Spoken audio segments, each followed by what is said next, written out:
Hello and welcome to the Moss Adams Virtual 2024 Building Opportunity Conference. We are pleased that you all have joined us here today, and before we begin, I am going to play a brief housekeeping video.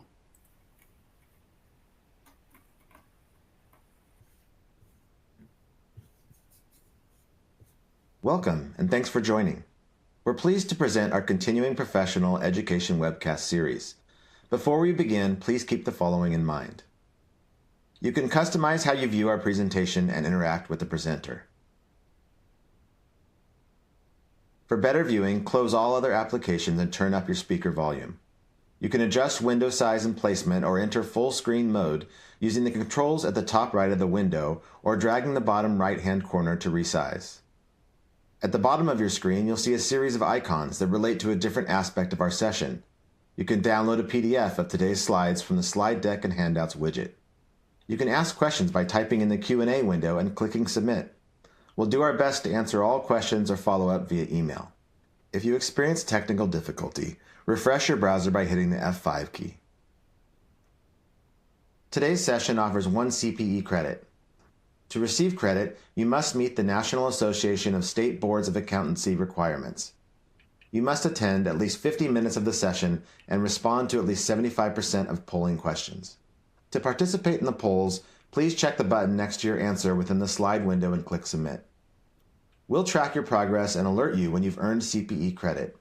You can then click the certificate icon in the CPE Progress widget and download your CPE certificate. Don't worry if you can't download your CPE certificate today. We'll email you a copy in 2 weeks. If attending this webcast in a group, you must complete our group CPE attendance sheet, available in our slide deck and handouts widget to receive credit. Please have all group members sign it and send only 1 sheet per group. CPE credit can only be awarded to participants registered as themselves and isn't available for participants who view the on-demand version. This presentation is not legal, investment, or accounting advice. We encourage you to seek the counsel of a professional service provider to apply this content to your specific circumstances.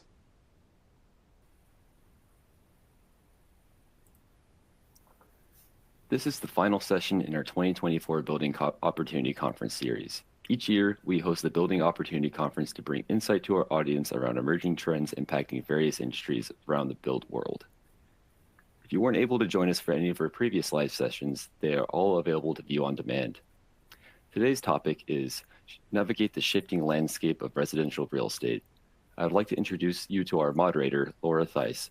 Laura has practiced public accounting since 2003, and she is focused on the real estate industry and partners with clients to provide compliance and tax planning services. Laura, the floor is yours. Thank you, Cole, and thank you again to our audience for joining us. Today's residential market presents both challenges and opportunities that require investors and developers to be more agile than ever. We've brought together a panel of esteemed industry leaders to explore the complexities of navigating market conditions, predicting future shifts, understanding legislative impacts, and addressing the ongoing housing crisis. And now, I'd like to take a moment to let our panelists introduce themselves. Doug, why don't you start us off?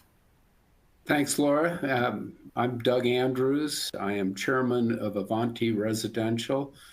We own and operate apartment properties, and we've got about 9,000 units in 9 different states, ranging from Denver, where we are based, to Phoenix, Salt Lake City, Kansas City, South Florida, Tennessee, the Carolinas, and Georgia. Jonathan, do you want to introduce yourself? Yeah. Good morning, everybody. My name is Jonathan Fearn. I'm Senior Vice President Development for Signature Development Group. We are an Oakland-based development firm. We specialize in master plan, mixed use, and adaptive reuse projects, primarily here in the Bay Area. I've been doing real estate development work for the last 20 years, also here in the Bay Area. So good to be here. Look forward to discussion. And last but not least, Maya, do you want to give us some background on you? Absolutely. Maya Theuer. I'm the CEO of Redwood Residential Development. We buy and build all low-rise multifamily in Northern California. I have about 1,000 units under construction and in the pipeline, and looking forward to chatting with you all. Before we get the discussion started, let's take the audience through our first polling question. Cole, I'll pass it over to you. For our first polling question, we have, what industry do you represent? A, real estate, B, construction, C, engineering, D, architecture, or E, other. And I'll give the audience about 15 to 20 seconds to respond to the polling question. And as a reminder, the polling questions are located on the slides, so please make sure you have the slide window open. We'll give you a few moments to respond. To respond, please click the button next to your answer you choose and make sure you hit submit so it tracks your CPE. Gonna give it about 5 more seconds here. Back to you, Laura. Thanks, Cole. Well, I'm glad to see we have such a diverse audience today. Our discussion promises to be insightful and thought-provoking. So without further ado, let's dive into our first topic. Now that we have an adjustment to short-term rates, Maya, are you seeing any immediate impact on the credit markets? The immediacy of the impact, I think, is severely lagging, considering the volatility and state of unknowns specific to our country, assuming we're all in the United States. So I think in the next 2 weeks, things will be very illuminating. But between now and then, we're looking at a 5-year above 4, a 10-year above 4, a SOFR rate that makes you want to throw up. It's just not that accretive to doing deals quite yet. I think that the spreads on the debt provider side are, while not usurious, are still very high, and the cap rates have not expanded to accommodate that negative leverage scenario. So specific to construction debt, I mean, you're going to pay an arm and a leg. It's just a higher budget line item. Whether or not your deal's pencil and can accommodate that is seen in the underwriting and is seen by the lack of construction in today's world. And I think buying existing, and Doug, I'd be curious your thoughts on this one, but it seems like stomaching that negative spread between your existing cap rate and today's interest rates over the 5-year, for example, are not quite accretive. That's absolutely true. Long-term rates that really dictate what our rates are for loans on properties. We only do fixed rate long-term financing, and when the Fed reduced the short-term rates, the long-term rates dipped immediately before and after by almost 100 basis points, but they're back up 40 to 50 basis points since then. So it really hasn't been as much relief as we hoped. I don't know if the prospects are very bright for the long-term rates to come down in the immediate future. Meanwhile, as you mentioned, Maya, the cap rates on deals that are available for purchase are lower than the mortgage rates, and it's tough to make sense of deals under those kind of conditions.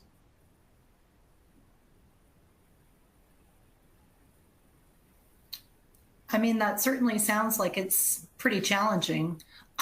Still, we see and hear reports around the amount of dry powder out there of investors waiting. Doug, what are your views on this for access to equity for fundraising? Is this a deal-by-deal basis that you're seeing success in closing deals and raising funds? It is true that there's a lot of capital on the sidelines, and in fact, I think the fact that deals are trading at cap rates lower than interest rates is a good indicator that there's excessive capital in the market, and the But if you're trying to raise money for a deal, it's extremely difficult to capitalize any deal today, whether it's new construction or a longer term hold kind of situation.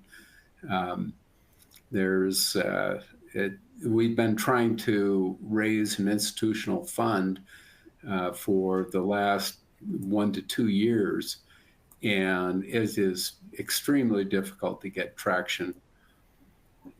So it is a tough time to do business in our business. I think that what ultimate boil down is, regardless of if it's real estate or otherwise, investment is a choice. And if you have dollars that can earn 4.5% in a money market account today, or a month ago 5% in a CD, then or even 10%, 12% debt yield, and you're not taking last dollar risk, that equity position is just not compelling quite yet. Yeah, I would agree. I mean, not only is it a choice, I think certainly from a developer perspective, and certainly in the Bay Area, it's somewhat of a risky choice. So, you even have stiffer capital requirements and equity requirements that just make it so. Certainly on the development side, and certainly on rental projects, it's a really, really challenging environment. I think that it's definitely deal by deal, but I haven't seen many deals that actually work here in the core Bay Area. And patience is certainly a virtue, but not everybody has the ability to remain patient. So how, as a panel, are you guys adjusting your strategies in response to these challenging market conditions with uncertainty and interest rates not showing much hope?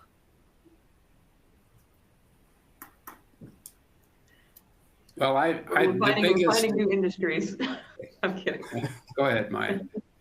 I was just joking. I said we're all finding new jobs. No, I'm not going to do that. But I think the biggest challenge for us in our markets, and this may not be true of West Coast markets, but most of the country has an oversupply of apartments. And certainly in the markets that we're in, Denver's a great example where they're with the amount under construction, and even in spite of a robust rate of absorption of new product, our vacancy is increasing. We're about 12% vacant now, and I think trending to be above 15% before things turn around. Just with what's under construction today, and if we continue our robust rate of absorption, this market won't stabilize for 5 years. And we see that same challenge in most markets, and we are buying. We've closed 2 deals this year, both of them in markets where we think the supply has already peaked. And these are markets that are strong markets that are recovering. That would be Memphis, Tennessee, and Orlando, Florida, is where we've bought deals. So that's a huge challenge for us today. What I'll say to that is, we kind of taken the approach that we're going to be omnivores. I mean, we're kind of just going to figure out kind of what works. I mean, I think, the Bay Area still has a housing crisis. It has a significant housing shortage. And, while our focus, for the last, I would say 15 years really has been more on the rental side, we have not built a lot of for sale housing here as a kind of percentage of overall supplied units in the last decade and a half. And so there are situations where ownership product can work, particularly townhomes and some of the more, I would say, high income areas. And so we're actually looking at that as well, looking at ownership projects and entitling those. Yeah, I think, Doug, to your point, it's like a tale of 2 cities in a way, where the smile markets, the Phoenixes, Austins, the South, and into Florida are in this oversupply situation whereby in, the West Coast, I think the West Coast probably writ large is in a massive dearth of supply. So it's one of those chicken or the egg where, oh, we need housing so badly, but no one wants to build something that builds to a 4.5 cap. That's not enticing at all. But if you are able to get shovels in the ground today, I think there will be such a wall of undersupply, specifically in California, come the end of 2026. For example, San Mateo County, in fact, the vast majority of the peninsula, Silicon Valley in general, has had 0 construction starts in the last 2 years. Austin, between 2020 and 2024 through Q3, is going to deliver 25% of their existing supply. That is bonkers. That is going to take, to your point, years, if not half a decade to absorb. And the Bay Area is less than 5%, Sacramento is less than 5%, LA is about 7%. Florida faces a similar mass influx of supply. That was a response to, I think, the COVID exodus to Florida, which has a lagging effect because buildings take so long to construct. But it, at some point, will catch up as a West Coast. But I think in general, the markets where people were moving to and where it was a lubricated path to construct are going to be in a hard way in the next 2 to 3 years.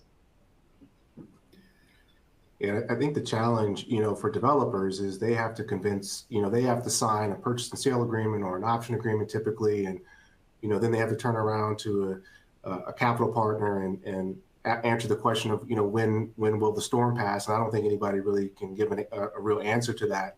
So what we've been seeing is that you see landowners kind of taking advantage of the situation and looking to entitle properties that they own while this storm is here, because they don't have the kind of the land carry in many situations that a developer would have, where they have to execute, on an agreement in a set period of time. So that's happening a lot in my experience. My 25% would be about the biggest number I've heard in terms of amount of supply in Denver and Phoenix and Salt Lake City. The number's more like 15%, but it's still, by my calculations, at least 5 years to absorb that. Meanwhile, there are still developers breaking ground on new deals. It's very difficult to get them financed. But there's still so much capital out there that some deals are getting done. And I think that's just going to prolong the misery. I think those deals that break ground today will struggle. Meanwhile, one place that we do see opportunity is in the affordable housing business. I think in most of the country, it's actually a myth that there is a housing shortage. There's actually a housing glut, at least in terms of apartments in most markets.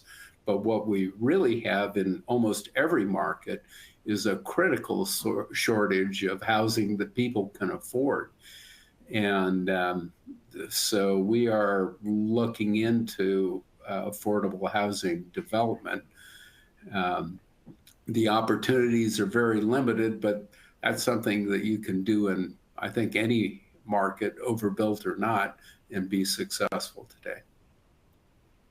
Jonathan, that brings up a great segue to the story of the Bay Area and kind of the stagnant rent growth and how COVID and remote work has impacted where geographically you guys are doing business and looking to develop. Do you want to talk more about that?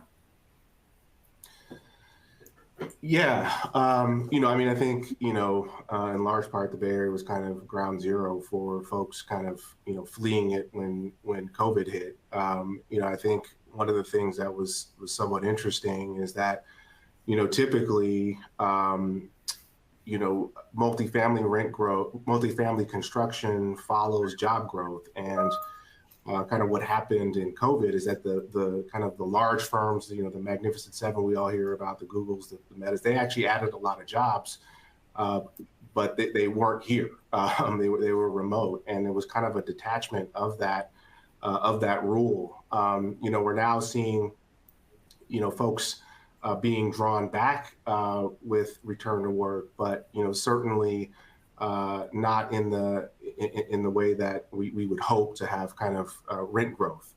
I really think that here in the Bay Area, we're still somewhat in kind of a situation where tech hasn't found its footing yet. I mean, we're seeing, obviously the grass shoots of kind of AI happen, but it's still not in a way that really has resulted in job growth in the Bay Area. In fact, we places like San Francisco have actually lost tech jobs or lost jobs over the last 5 years. And so, until that kind of comes back, I think we're going to be in this position where we're just not going to see or be able to state that there's enough rent growth to justify new construction. I mean, that's the other piece of the ledger that we really need to get a foothold. Yeah, just really, really fascinating trends going on in the Bay Area, and just waiting for a rays of hope, right? Correct. Yeah. Cole, do you want to kick us off for our second polling question? Sure. For our second polling question, we have, what do you see as the biggest challenge for residential real estate investors and developers in today's economic environment? A, rising interest rates and inflation. B, limited access to financing and equity. C, changing geographic preferences for deals. Or D, increased regulatory and policy changes. And as a reminder, if you'd like to receive CPE credit for today's webcast, you will need to respond to at least 3 of the 4 polling questions.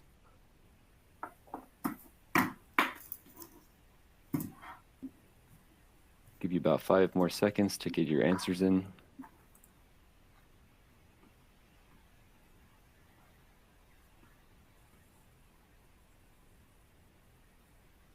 And the polling question is now closed. Back to you, Laura. All right, great. Well, are there any specific opportunities emerging within the housing sector that present promising growth? Maya, do you have any thoughts around this? Yeah, I think, first things, depending on what you follow, what you believe, but as goes California, so too can go the entire country. And for a really long time, it was really politically popular to be anti-housing, and that was a platform that you could run on and win on, and that's kind of flipped on its head as of the last couple of years. And I think so much so that you have presidential candidates making housing production a core tenet of their platform. And so I think in terms of opportunities coming down the pike, those will be largely legislative, where you had cities, I won't call any out by name, but they got really drunk in the last decade, and they started to think like, oh gosh, we have unlimited people who want to live here, and so we're going to make it extremely arduous to construct. It's going to cost you a ton of money.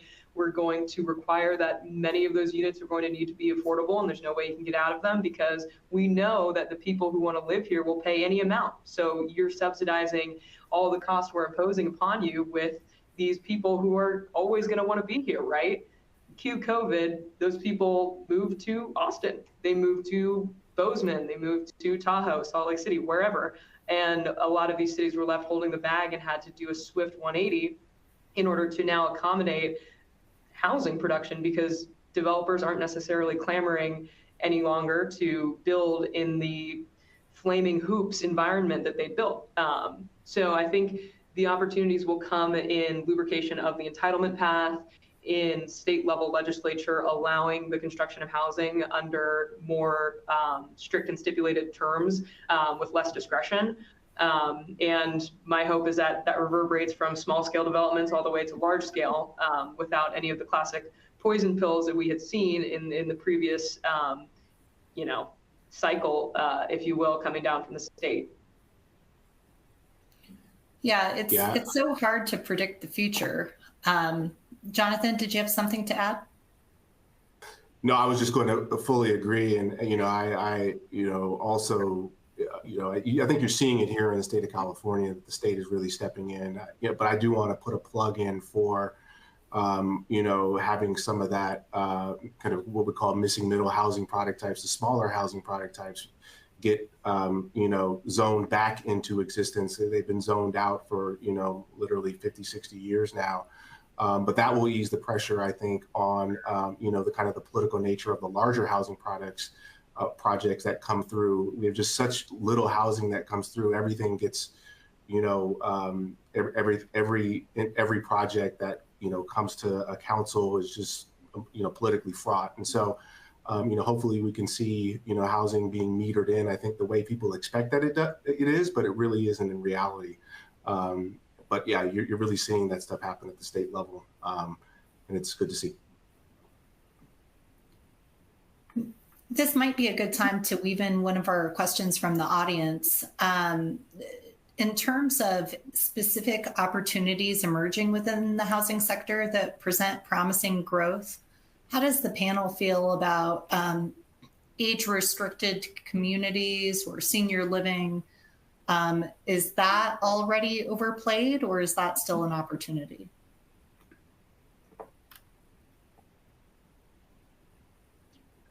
I think it's huge. I don't know, Greg. Sorry, Doug, you look like you were gonna go and I didn't want to talk over you, but I think there's a silver wave that's not a novel epithet. That's something that's been written about ad nauseum, of, the boomers, the zoomers, all these little mini generations that are hitting retirement age. And I think it is also not to be slept on is the independent living aspect, where you have assisted living, independent living, and then memory care. Memory care is effectively a hospital within an apartment building. Assisted is a cruise ship on land, and then independent is just age restricted with no other programming beyond that usually. So I think at all three of those tiers, we're probably way undersupplied for the next 2 decades. I think what I'll also add, one thing that has been successful, here in California has been, the development of ADUs. And I think we don't talk a lot about multi-generational living, which we've kind of not had in the last, few generations. But I think what you was also seeing is, seniors have these, 3-4 bedroom houses that they're kind of the empty nester in. And, there's now the opportunity to have, an ADU built and have their kids move into the house and, have them close to, an aging parent. And, that also is something that, can now take place because of new laws that have been passed. So, that's another kind of encouraging shoot that's coming out. Well, thinking about the future and, AI is now, it's not just in the future. Doug, I know Avanti Residential has been doing some really, what I would think is fascinating uses of AI. Can you talk more about how Avanti Residential has been utilizing AI and other technologies to transform processes or create efficiencies?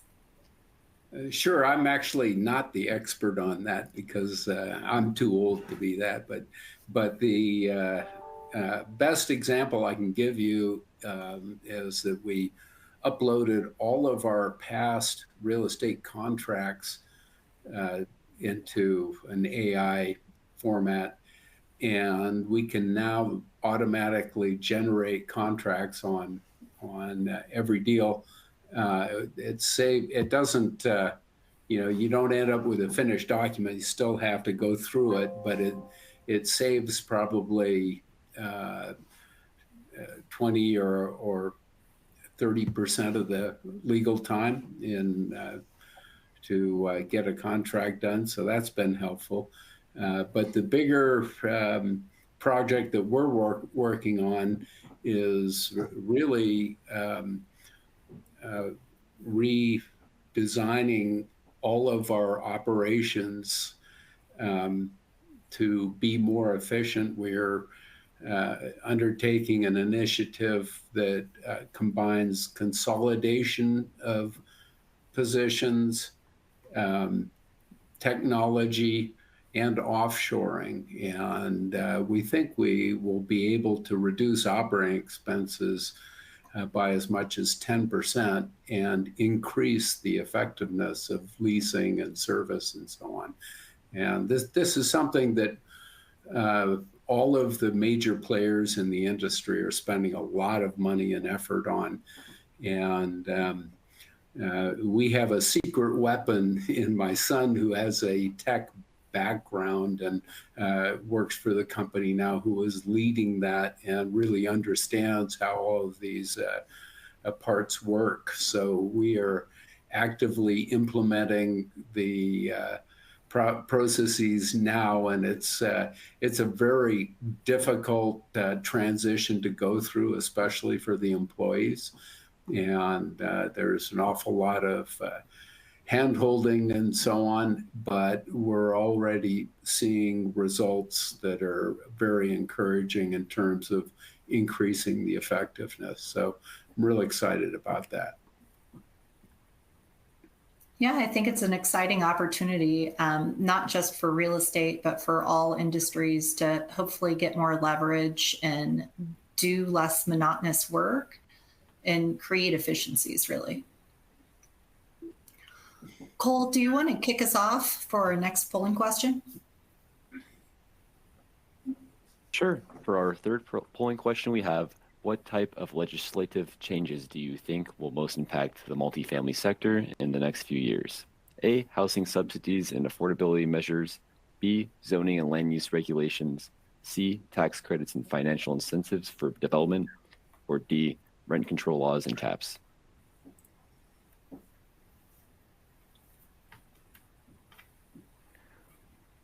As a reminder, you do have the option to submit questions for our presenters in the Q&A window.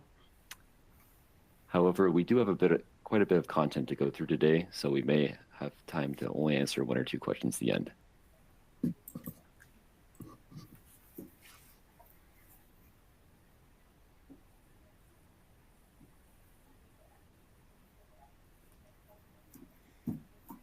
Question is now closed. Back to you, Laura. Awesome. Well, we're going to start talking about the legislative impact on residential real estate. A very exciting topic, right? Again, we can't always predict the future, but rent control is a hot topic. And what role does rent control laws and housing subsidies play in shaping the multifamily sector? Does somebody from the panel want to start us off? Yeah, sure. I'd love to comment on that. The rent control possibilities are one of the biggest dangers we see on the horizon for our industry. And Colorado is a great example of that, because we used to have a constitutional amendment here that effectively prevented any kind of local rent control. And a ballot initiative overturned that. And now we're a state that has discussion of statewide rent control. And I think all of this is driven by the loony myth that the high rents are due to greedy developers. Nothing is further from the truth. It's difficult to get deals to pencil in any market. And I think rent control included everything that the local governments do to try to bring down rents increases the cost of development, which pushes up rents. And it's just amazing to me that the lawmakers failed to see that obvious reality. Yeah, I mean, in California, it is a similar tale. In fact, it's on the ballot for this November with Prop 33, and it's the same cast of characters, and loony is an understatement, and they will bring this proposition back every year if they could, but the cadence has been basically 2 or 3 times a decade, and it's been consistently voted down. And it's frustrating, to your point, Doug, because not only is it a misunderstanding at the core as to what causes rent escalation, but also these ballot measures will have names like Justice for Renters or Friends of Renters, and it's just, it's deceitful in that way. But I live in San Francisco, and we have the most onerous rent control laws in the entire state, maybe second only to Oakland or equal with Oakland, but it is a classic case of how that rent control has reverberated through the market, and we have not nearly enough housing. The state of California has mandated that San Francisco build something to the tune of 80,000 units by 2030. There are 0 units under construction right now, so we're not going to hit that. And it's by product of investment being a choice, to come back to that theme of why would I put $1 into San Francisco when the government is going to fight tooth and nail to make my project infeasible and unprofitable? And when in the off chance that I do get to build it, the rent control laws are so onerous that the upside is very limited. And so you totally disincentivize the production of new supply. And I think it would be an absolute detriment for localities to be given the control to make even more onerous laws, and it would decimate the value of existing multifamily buildings should that discretion be given locally. That's exactly why we do not invest in California or anywhere on the West Coast for that matter. And I suppose they would argue that that's why rents are so low in California, right? They just keep throwing gas on the fire. California is the poster child, but Colorado is following very closely now, and it really concerns me for our portfolio here.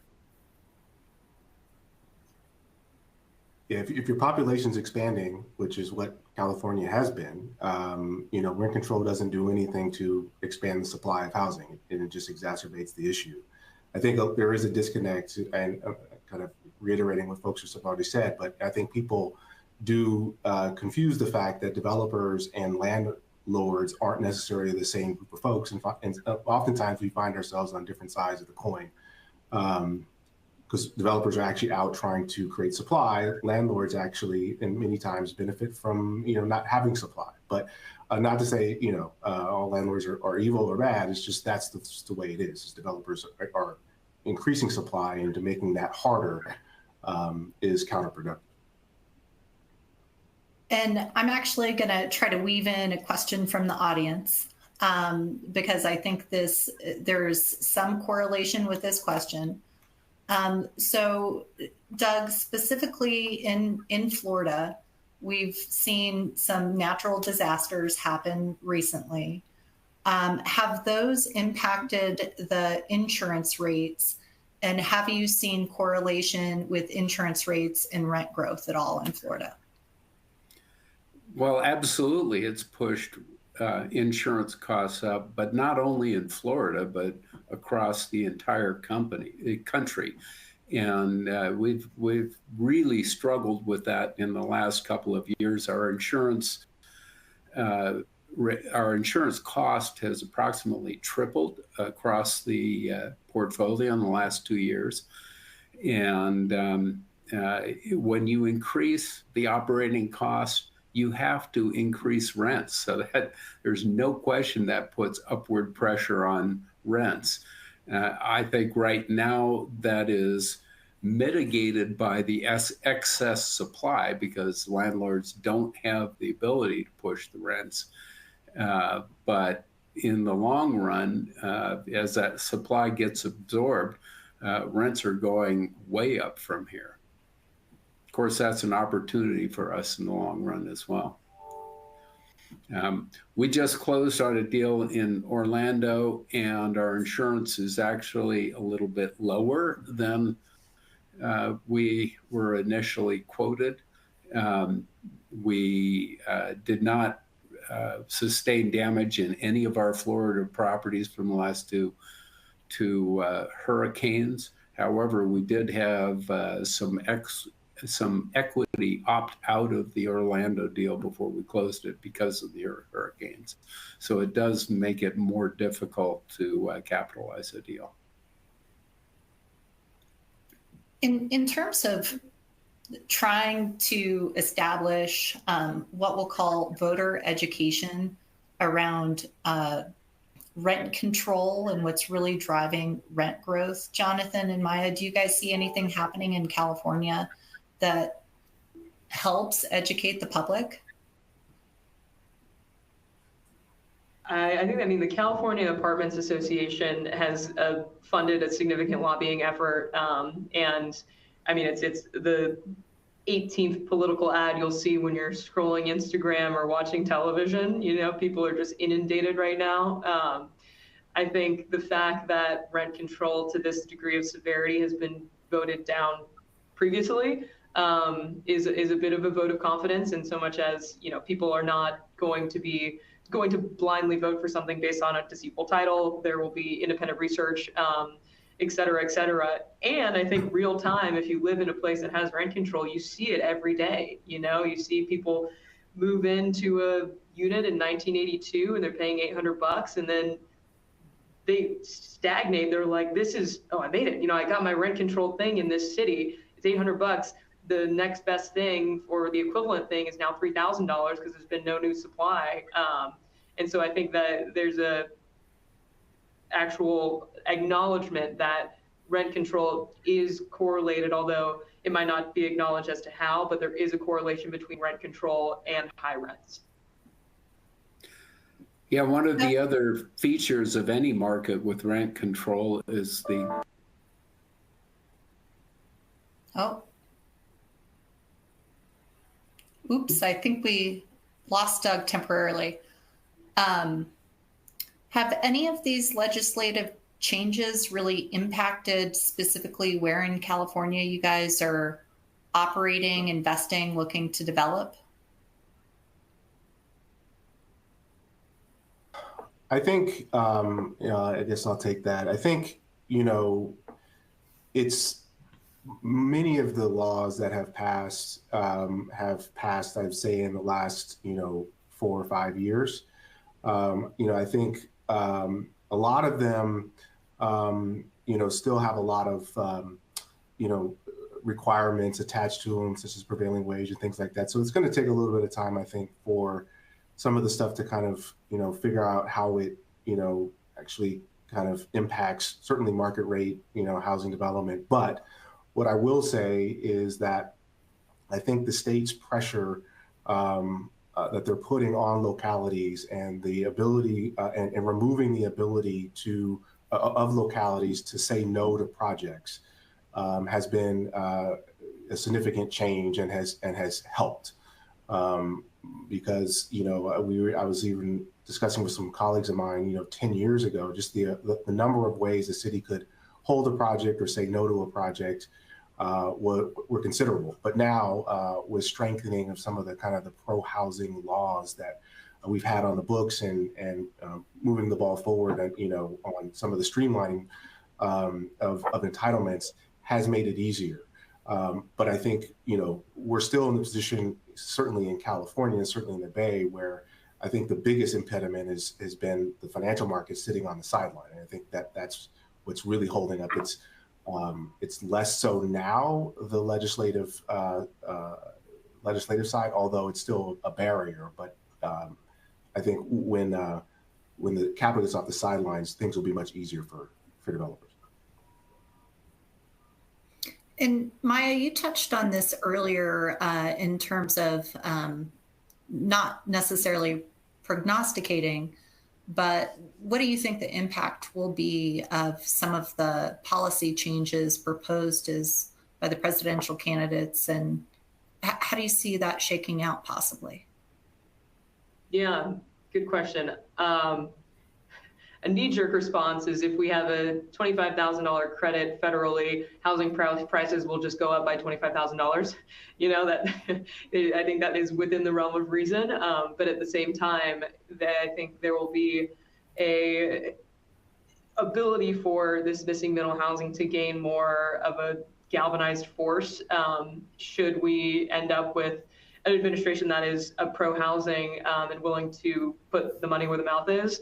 I think that definitely trickles down to the states. Like we've mentioned a couple times, California is starting to get the message. And prevailing wage is one that they still kind of glom onto as, if you're going to build housing, it has to be with union labor, and that's not necessarily, that sometimes breaks the project bottom line. But I think if there were federal pressure, it will be even harder for localities to stand up and say, no, it's actually cool to be anti-housing. that kind of attitude will go less and less. It'll go out of fashion even more. And so I think too, an opportunity coming down the pike in this next cycle is intensification. And it could take the form, and this is not just a California thing. This is market agnostic of form zoning versus units per acre based zoning. So the city or locality will give you a box that you can build on a certain site, and within that box, the unit count is discretionary to whatever makes your project work. That's a much more forward-thinking designation than, hey, you get 20 units per acre, have fun building those 20 units on your 1 acre.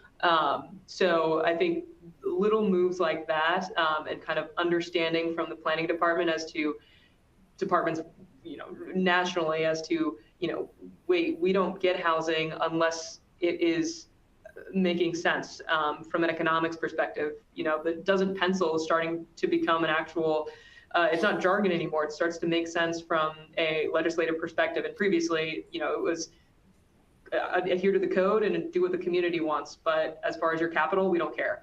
And so those 3 C's are kind of Venn diagramming more than they have been. And I think that'll hopefully yield a more investment-friendly environment for particularly the construction of multifamily housing going forward. And I would say related to the kind of the missing middle stuff that Maya brought up, I think that, what we found certainly in, clearing the path for ADUs is that the zoning is the first piece. It's not, it's necessary, but it's not sufficient. There's a lot of things behind the zoning that need to also be put in place. And I think the federal government, has a lot of barriers that can be removed as well, in terms of conforming loans and things of that nature. Are there loans that, that the federal government can back that, aren't just for, a single unit, but for a 4-unit project or a development and things of that nature. So there's ways that the federal government can lean in, and I think meaningful material ways the federal government can lean in, but it really starts with, an administration that is pro-housing and wants to, solve the problem. But, as we know, the local level is where the rubber meets the road. They're going to have to do their part, and the federal government can lean on them as well. But just a $25,000, credit, that's a good start. But I think we need to think a little more creatively. Yeah, because to your point, the $25,000 credit, if everybody gets it, doesn't necessarily make it more affordable if prices incrementally go up based off that demand, right? And supply doesn't increase commensurately. Right. Exactly. It's the supply, right? It doesn't increase, right? Okay, well, we're going to get more into this topic in a few minutes. Cole, do you want to do our last polling question? Sure. For our last polling question we have, what do you see as the primary driver of the housing affordability crisis? A, limited housing supply. B, interest rate environment. C, increased regulatory constraints and zoning laws. Or D, population growth and migration patterns.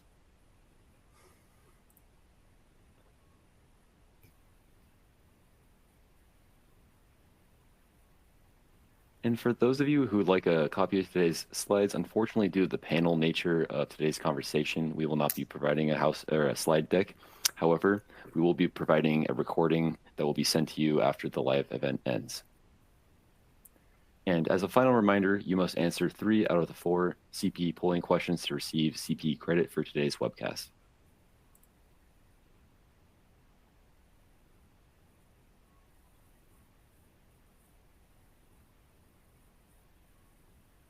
Polling questions now closed. Back to you, Laura. Thanks. And so as the housing affordability issue has evolved post-COVID, what are its implications for the markets that you guys are focused on? I think a big one for me, I'm very active in the Sacramento MSA, and then increasingly so in Silicon Valley and the Peninsula. The return to office will be crucial for bringing back Northern California, and I think the rent growth, or at least netting out our COVID losses, you know, and it's FANG, maybe N now stands for both NVIDIA and Netflix, bringing folks back. Amazon was the first to do so. And I think that'll both help and hurt. It'll help projects pencil and help new supply come online. But in the more immediate short-term future, it might hurt because rent growth will be exponential during that time. Yeah, you know, I think that, you know, it's a complicated question. I do think that return to office is obviously key. You know, I guess where I kind of go with this is that, you know, I think Doug was mentioning this, is we have a lack of housing that folks are able to afford. And, you know, here certainly in the Bay Area, you know, we layer upon so many things upon housing, affordability requirements, park fees, things of that nature, that the market, you know, cannot deliver for folks that are making between 80 and 120% AMI. And so what you're seeing is those folks are leaving. Those folks are simply just leaving the state. And so I think, you know, to me, I think that the state is going to, and localities are going to have to figure out, you know, what's important. Is it important that we have housing, or is it important that the housing also bring all of these other, you know, amenities with it? And so, you know, that is a discussion I hope California has. I'm not going to say it's going to end up in the right place, but I think that to me is really the thing that, you know, is going to continue to impact California's demographics going forward. Obviously, land use and zoning are, you know, really critical to any development, right? How do these regulations play a role in either alleviating or exacerbating the housing crisis?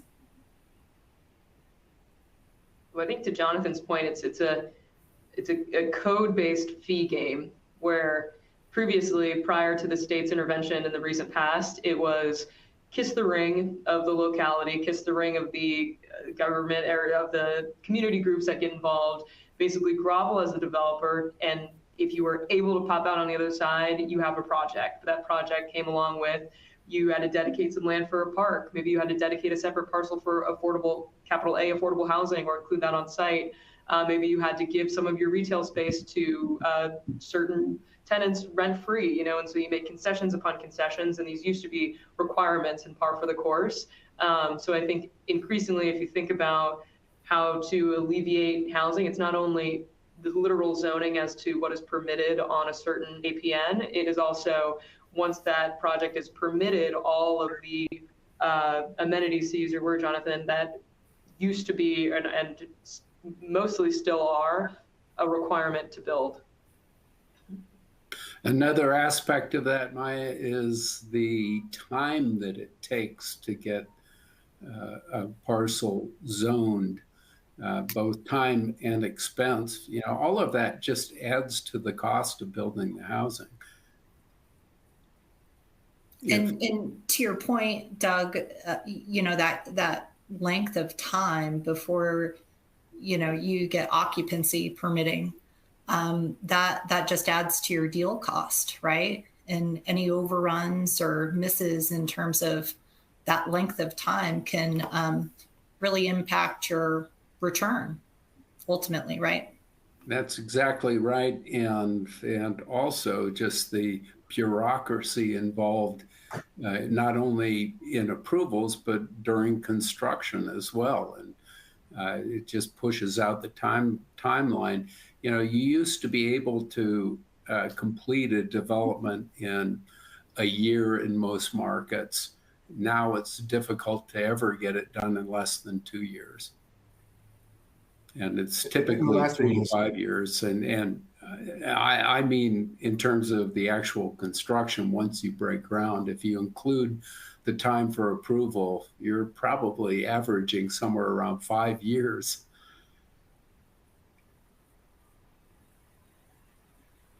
I wanted to hear that comment, Jonathan. Did you have something to add? Well, I was just going to say, you know, regulation and zoning, I mean, they're huge. I think if you were to do anything that's outside of the zoning, there are some certain laws that have been passed in California that, allow you to move forward. But typically, if you're doing something that's outside of what is zoned, it's completely discretionary on behalf of the city. They don't necessarily have to do it. And so that's just another barrier in terms, regardless of, in addition to how long it takes, you can go through that process and just not get a yes, because it's up to the city and the city council whether or not they will allow that rezone to take place. And a lot of folks just won't go through that. Those are projects that just will not ever start. Well, yeah, I mean, it's a complicated problem, and it's great to get your thought leadership on this issue. In the last few minutes of our webcast, I just want to make some time for final thoughts on the strategies that you're seeing based on shifts in rent growth versus home ownership, specifically within the geographic locations that you guys operate in.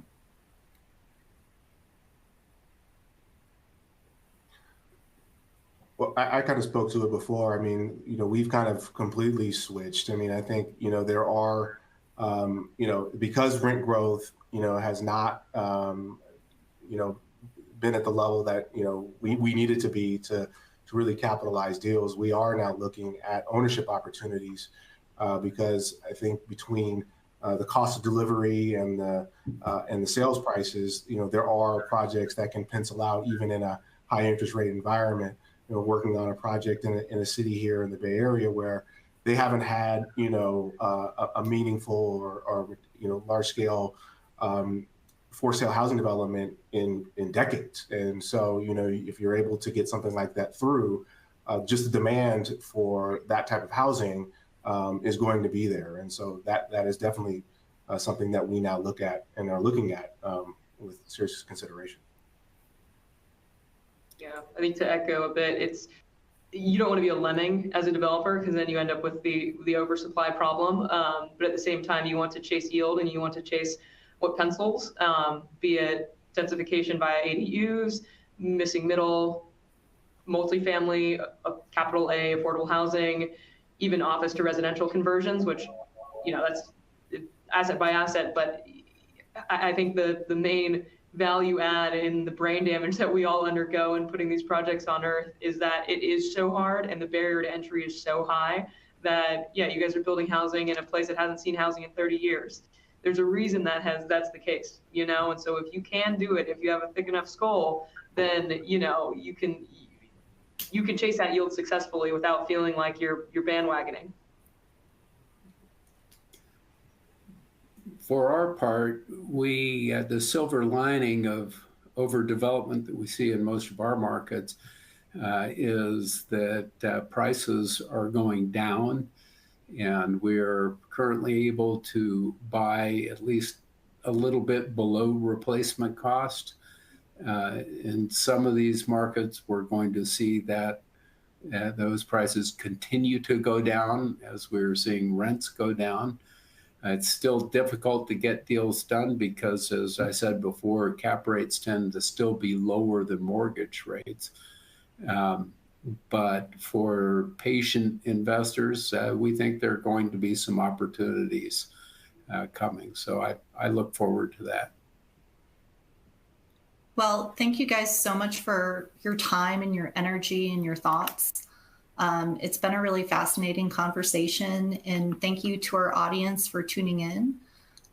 We really appreciate it, and we hope that everyone found this very informative. Thanks. Have a great day. Thank you, everybody. Thank you. Thank you to our panelists for an insightful discussion. To our audience, thank you for joining us for our final session of the 2024 Virtual Building Opportunity Conference. If you met all CPE requirements, your certificate is now available to download in the CPE progress window.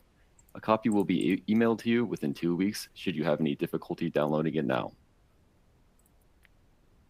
And finally, here's a link to an online survey for today's presentation. Your feedback is always appreciated. Take care, everyone. Thank you.